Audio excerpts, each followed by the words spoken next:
అందరూ దీవించాలని ఎన్నో మేలులు ఆ బిడ్డ పొందుకోవాలని నేను ఈరోజు మాట్లాడుతున్నాను. అదేవిధంగా మరి ఈ కుటుంబంలో ఈ విధంగా మమ్మల్ని ఇలా ఇన్వైట్ చేసినందుకు చిట్టానికి వందనాలు. ఎందుకంటే కొన్ని రోజులు బ్యాగ్కి వెళ్తే కొంచెం మనస్పర్ధలు మాకు వచ్చాయి. బ్యాగ్ అవన్నీ కూడా వెనకున్నవి మర్చిపోయి ఇక మీ కూడా బాధ ఉంటే కొన్ని జరిగినప్పుడు మేము కూడా అవన్నిటిని వదిలేసాం. ఇప్పుడు నానుంటే హ్యాపీగా ఉండేది, కానీ నాన్న లేరు. ఇప్పుడు వాళ్ళ పిల్లలుగా ఉన్న మేమందరం కూడా సంతోషంగా ఉండాలి. మేమంతా సంతోషంగా ఉంటేనే నాన్న హ్యాపీగా ఉంటారు.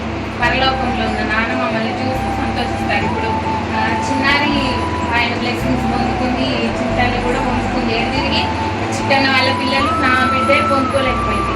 కనీసము ఆ బ్లెస్సింగ్స్ రావాలి, ఆయన బ్లెస్సింగ్స్ మాకు ఉండాలంటే మేమందరం కూడా కలిసి ఉండాలి.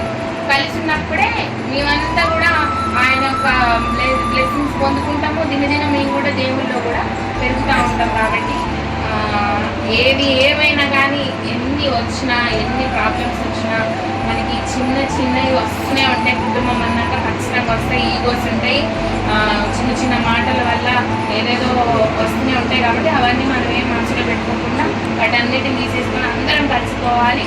ఇద్దరు అన్నలు, నేను, ముగ్గురం కూడా కలిసిపోయి ఏది ఏమైనా ముగ్గురం కలిసి ఉండాలి. పిల్లలందరూ కూడా కలిసి ఉండాలని నా ఆశ. ఇది ఉన్న అదేవిధంగా ఈ టైంలో అదేవిధంగా నేను శ్రీరామ యోజన గురించి ఒక మాట చెప్తాను.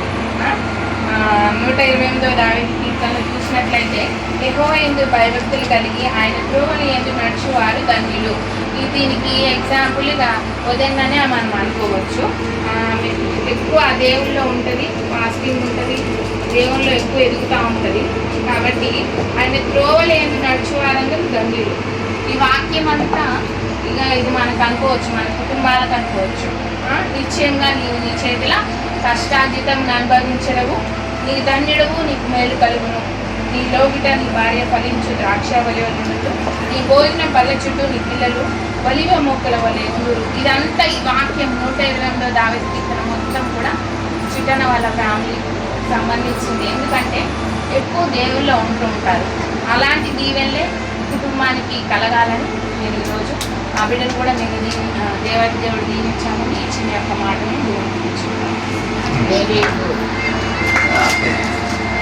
గ్రీటింగ్స్ తెలియజేసిన అమ్ములకి ప్రత్యేకమైన వందనాలు. వాస్తవానికి నిజంగా నేను అమ్ములు మాట్లాడితే ఇదే మొదటిసారి మంచిగా మాట్లాడతాం. మౌబాద్ వచ్చిన తర్వాత బాగా షైన్ అయింది.